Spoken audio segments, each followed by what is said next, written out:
Right, hi guys, welcome to another episode of The Cruel Wall from the Hungarian Grand Prix, yes.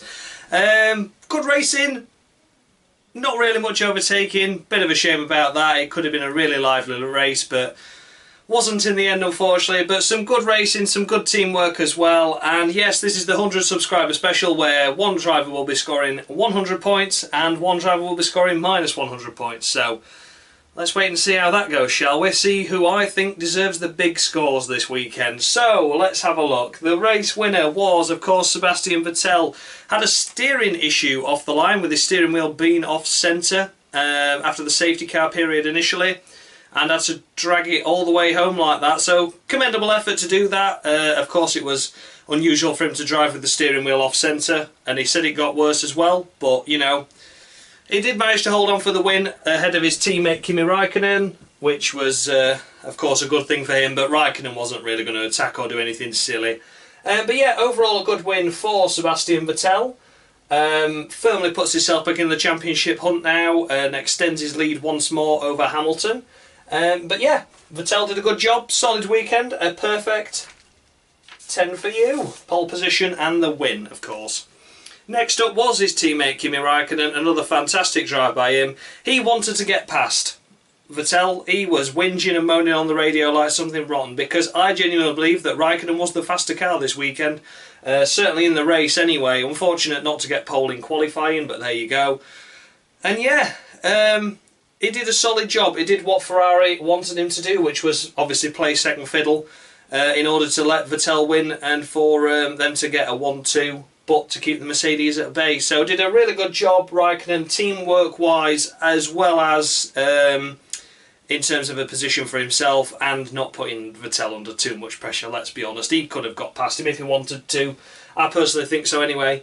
But Raikkonen, it's going to be another perfect 10. It's going to be 2 10s this weekend for the Ferrari team's drivers. I think they both did a solid job this weekend, the pair of them. Next up was Valtteri Bottas, P3. I'm not going into too much as how he got P3. We'll do that for the next driver. But yeah, P3 for Valtteri Bottas. Solid weekend. Off the pace in terms of his teammate Hamilton. Pretty much all weekend. But ended up getting the result of P3 in the end, bagging a podium. So not too bad of a finish, but not a great weekend by Bottas' standards. So I think a 7 is warranted there. And now we come to P4, Lewis Hamilton. Both Mercedes drivers struggled with radio issues throughout the race. And yeah, at the moment the radio started working, Hamilton said, "Can you let me pass Bottas?" And I thought, this is typical Hamilton here. Typical Hamilton. The moment the radio works, he doesn't want to know about the Ferraris, he just wants to get past a car. So I was a bit annoyed about that, I'm not going to lie. I thought, that is typical Hamilton. But as it turns out, they did let him through, and I thought, well, that's it now. You know, Hamilton's going to get this podium, hands down, no issues. And yeah, at the end of the race, they did say, obviously towards the end of the race, that Bottas would concede the position, and obviously, if you'd allow it back at the end. It wasn't looking likely because Bottas was not on the pace with the other two Ferraris and Hamilton. But yeah, the last lap, last corner, and Hamilton reconceded the position. And I think that was against Mercedes' will. Personally speaking, I think that was more to do with Hamilton choosing to do it than the team. Because the team kept giving Hamilton, 5 more laps to attack, 5 more laps to attack. And Hamilton was asking, do I need to concede the position yet? And eventually he decided he'd do it on his own accord, last lap, last corner, and kept Verstappen at bay. In terms of championship, that means he's lost out an additional 3 points to Vettel. And I can only commend him. I can only commend Hamilton for what he did. I think it was very sportsmanlike of him. And I think it was very fair of him as well. I know Bottas thanked him on the podium, of course. And yeah, so Lewis Hamilton will be my 100-point scorer this weekend. It will be a solid 100 points for Lewis Hamilton, putting himself, I think, possibly in the lead of the Cruel Wall now. I don't know. I don't really keep score. I just score him as I want. So yeah, well done to Hamilton. You've earned my respect this weekend. Very good. I did have a joke lined up for you this weekend, but I've decided not to use it and I'll save it for another time. So sorry about that, guys, but credit where credit's due on that. Next up, Max Verstappen P5. Oh dear, oh dear. He only ended up about 12 seconds behind the winner anyway, so imagine what he'd have done without that 10-second time penalty had he not taken out his teammate. Off the line, he had a good start but got pushed wide by Bottas, meaning that he lost out to Bottas and lost out to Ricciardo, and then just drove straight into the side of Ricciardo at turn 2. Yeah, unfortunate really. It wasn't, of course it wasn't on purpose. He locked up and just drove straight into the side of him, but it had big implications for his race as well as Ricciardo's. A big shame for Verstappen, because I think he could have been on the podium this weekend easily with the pace that he showed after the 10-second time penalty. But yeah, Max Verstappen. He's not going to score me -100 though, but he's certainly not done very well for himself, has he? So I'm going to score him just a solitary 1 point. 1 point for Max Verstappen, because it was a poor weekend and a what could have been for Red Bull once again, and once again only getting one car to the line. Big shame for them. Next up was P6 Fernando Alonso. What a result by the McLaren. He qualified well. I think he qualified P7 or P8, can't remember which, and yeah, did a really solid drive to end up finishing P6. Did a good move on Carlos Sainz, and of course benefited from Ricciardo's misfortune, and that's what got him up to P6 and drove really well for it. Big respect for him for doing that. And then also the little drawing that they've got outside the podium where the cars line up, and there's Alonso in a deck chair, and there's a picture of Alonso there with his own picture in with a deck chair saying enjoy your holidays. So big respect for Alonso for that, and of course a great drive by him to score a solid 8 points for McLaren, now boosting him ahead of the Sauber team. I did think it was going to come, to be honest with you, but you know, they have really extended the lead now, so a great result by them. So a solid 8 points with P6, and Alonso is going to get... Where is Alonso on here? I've lost him. There he is, Alonso. You're going to get 10 points. God, this is a very generous... It's the uncruel wall this weekend, but, you know, a lot of people drove well. Carlos Sainz, P7, did alright, was running P6 for quite a while, even on the back of the likes of Bottas and Hamilton at one stage, so, you know, drove really well. Slipped behind Alonso after Alonso pulled an amazing move on him, and yeah, more points for Toro Rosso, 6 points in the bag. He's clearly the sole scorer in Toro Rosso this year, barring a couple that Kvyat got, but what can we say about him? And yeah, Carlos Sainz did really well. Perfect race weekend really for him, so I'm going to score him 8 points, I think. 8 points for Carlos Sainz. Perez P8 and Ocon P9. We can't separate them. We can never separate the Force Indias. They're so equally matched. The first ever double point score for Force India at Hungaroring. It's their worst circuit on the calendar. They've only ever had 1 point scoring position back in 2011 with Paul de Rista in P7.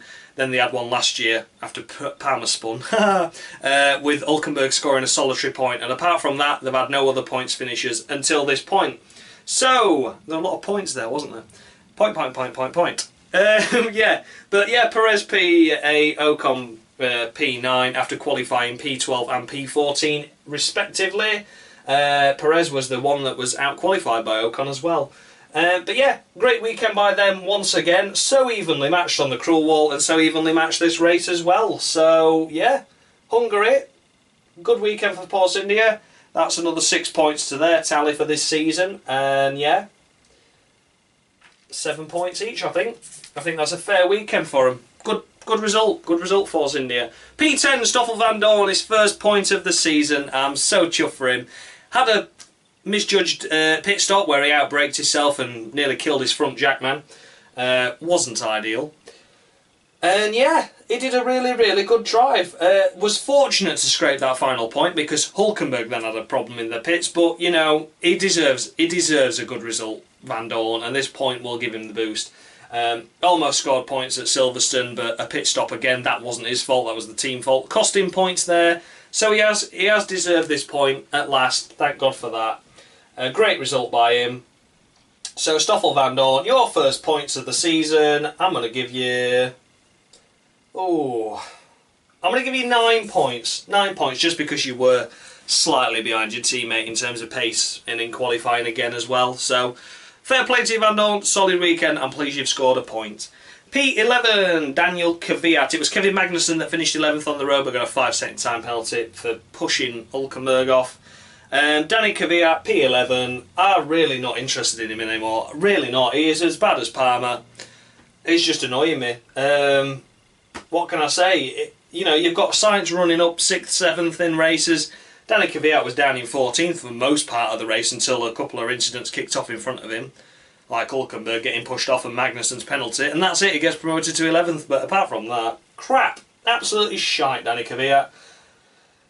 Really, really piss poor performance by him. And yeah, he's going to be my minus 100. He's already scored minus 100 and he's scoring minus 100 again because he doesn't deserve to be there now. There's Gasly waiting in the wings. You know, there's a decent driver waiting there for a seat and it won't happen because he's there, and it's so frustrating to see. So frustrating. P12, Jolyon Patmo. We know we don't score him points anymore. He did score a 0, which is technically a point, at Silverstone. That's because he was unlucky. Qualified P11 here, which was alright, I suppose. And then was just holding up Hulkenberg. They finally told him to move out of the way, and within like 5 laps, Hulkenberg was 5 seconds ahead, proving that how crap Palmer still is. Crashed in FP1, crashed in FP2. I'm not interested in other cars spinning and crashing because, you know, it's tough shit at the end of the day. It does happen. None of them did it twice, though. They learnt the mistake. You can't, Palmer. You're an absolute knobhead. So, Jolie off Palmer. I'll give you a little bit of sympathy at Silverstone. The sympathy's gone now. That's been and gone. I've done. I'm just going to write Mong. There you go. You're a bit of a Mong, Palmer. Get off the grid. Next up, Kevin Magnussen. Good old K-Mag. P13. Not a good result, really. Struggled with pretty much everything. As we're not on running in points, running in a points place. Really, there wasn't the performance there at all. Finished P11 on the road, 5-second time penalty for shoving Hulkenberg off. I completely agree with that penalty. It was daft. And yeah, P13 in the end. 1 lap down as were most of the field. And yeah, that was that. Another note just for Alonso, I've just noticed, he was the last driver not to be lapped. So that's another good effort by McLaren there. But anyway, going back to Magnussen, 1 lap down, finished P11 on the road, weren't in points, finished P13 because of a time penalty for pushing Hulkenberg off. Rather unimpressive performance by K-Mag, and he is going to get 3 points. 3 points for K-Mag. Lance Stroll, P14, a lonely race for the Williams boys. Stroll was obviously the lead driver this year, this race I should say, not this year, but due to Massa being unwell and Paul Resta being thrown in at the last minute. Stroll did alright. I mean, the car just didn't look like it had the pace once again. Had 2 pit stops opposed to most people having 1. It's just a diabolical situation that Williams have found themselves in, unfortunately. Yeah, the car's not got the performance anymore. Shame, really. So yeah, difficult to judge Stroll's performance, not having a lead teammate as such. He was the big one this weekend. So I'm going to score him 4 points, because he did finish 14th, you know. There we go. I can't really say much. P15, Pascal Wehrlein and Max Ericsson, P16, the 2 Saubers. They've now lost 9th in the Constructors because of the big points all that McLaren got. It was going to happen at some point. This was the first time that the drivers of the Sauber cars were running a full-powered Ferrari engine unit in the back of the car this time. And it's not really shown. They're still miles off the pace. I mean, there was one image in the race that told a story where there was like Sainz and Perez battling, trying to lap the Saubers, and then you had the Ferraris coming to lap them as well. And it kind of just shows that they were struggling. They were really struggling, the Saubers. They were the only drivers to be lapped twice. It is the backmarker car now. Unfortunately, they keep slipping further and further away from the chase pack ahead. And it's a shame to see, but, you know, Wehrlein finished ahead of Ericsson. Ericsson was out-qualified by De Rista, so that wasn't very good by him. So Pascal Wehrlein, I'm going to score him a middle-of-the-road 5. And Marcus Ericsson 3 points because he got outshone by De Rista as well as his teammate. Next up was Hulkenberg, P17. He was running towards the points, could have scraped a couple had it not been for a slow pit stop with the front right wheel getting jammed on. And then he got pushed off by Magnussen trying to battle for 11th. And yeah, unfortunate weekend by Hulkenberg standards really. Got held up behind his teammate for a little while, which wasn't ideal. Points would have been there. Points would have been there had it not been for the issue at the pit stop. Did what he could, but, you know, could never really see his true capabilities of the race. So, middle of the road 5 for Nico. P18 or DNF, the first DNF on this list, the last of the DNFs in the race, was Paul De Rista taking the place of Felipe Massa. I'll just put him there, De Rista. And yeah, a bit of an unusual weekend for him to come into it. He'd not had any practice sessions. He just jumped straight into qualifying. Did 7 laps, I think it was, in qualifying. So not ideal. And yeah, just did the best job he could. Qualified 19th, so not last. That's a bit of a bonus. Was running ahead of the 2 Saubers for most of the race, and then slipped behind them towards the end, and then about 8 laps from the end told him to retire. He didn't seem bothered. He came on the radio and went, "Oh, all right, yeah, no worries, mate. Yeah, I'm off. I'll pit. I'm not bothered." And yeah, a good race by him. To say he couldn't really do anything. I think he was about 20 seconds off of Stroll by the time he entered the pits to retire. So not a bad effort. Say he's not been in a 2017 car. Not being with the team, was thrown in last minute, done no laps at all. Every lap was a learning lap for him. A decent race, but I can't really score him anything other than a middle of the road 5. And yeah, average race for him, of course. There's nothing we could use as evidence to prove that he was doing any better, unfortunately. Just an average race, and that's all he did. Kept himself clean, kept himself tidy, didn't damage the car for the team or anything, and that's all you can do. Romain Grosjean was out of the race, of course. He unfortunately had a slow puncture, so they pitted him early, and then he had a cross-threaded rear wheel nut, and that was it. He tried to bring it back to the pits, but the wheel had almost detached, so they decided it was safer to park the car immediately in a safe location, which was alright, I suppose. Grosjean, again, though, wasn't really running in the points in that position. He was running about 16th, I think, when he had the slow puncture, so unfortunate race by Grosjean. I'm going to score you 4 points, because I don't think you'd have got any points had you carried on anyway. And of course, Daniel Ricciardo. What can we say about Daniel Ricciardo? Made a lightning start, got ahead of both of the Mercedes initially, dropped back behind Bottas, and then just got driven into the side by his teammate. Not his fault at all. Not his fault at all. Burst his radiator and then spun on his own coolant going round turn 3. And that was that. It was lucky not to get collected by anyone. And yeah, that was it. He's called his teammate amateurish and called him a bit desperate and things like that, but it's only fair to do in the heat of the moment. And yeah, Daniel Ricciardo, I can't score you anything because I don't know what you were capable of, but looks like you could have had the legs on Verstappen this weekend, but couldn't show it because you got took out by him. So a middle of the road 5 for him. And that is that. That is the end of the cruel wall. Of course, Giovinazzi, he did practice and crash, but that doesn't matter. Line through there. Nothing for him. So that's that. I hope you enjoyed this episode of The Cruel Wall, and thanks as always for the support with this series, and yeah, I'll see you for the next one. Summer break now, so it'll be a while before you see this again, but it will return for Belgium in a few weeks' time. Much love!